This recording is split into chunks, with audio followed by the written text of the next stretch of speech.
ఇమ్మీడియట్గా రిజాల్వ్ చేసే విధంగా పొల్యూషన్ కంట్రోల్ బోర్డుకి సంబంధించినటువంటి మెంబర్ సెక్రటరీస్ని విశాఖపట్నం బ్రహ్మాండమైన భవనం ఉంది, హైదరాబాద్ మీ విజయవాడలో కూడా లేనటువంటి భవనం ఉంది. సో అక్కడికి గనక తరలించి నిరంతర పర్యవేక్షణ చేసే విధంగా ఆదేశాలు ఇవ్వాల్సిందిగా మీ ద్వారా కోరుతున్నా. ఇది క్వశ్చన్ అవర్ అండి, క్వశ్చన్ అవర్, ఇది ఉపన్యాసాలు కాదు, సూచన చేయండి.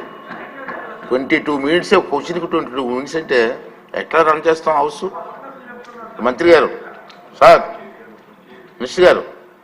Sorry sir. సార్, గౌరవ సభ్యులు లేవనెత్తిన అంశాలన్నింటినీ క్షుణ్ణంగా విన్నాం సార్.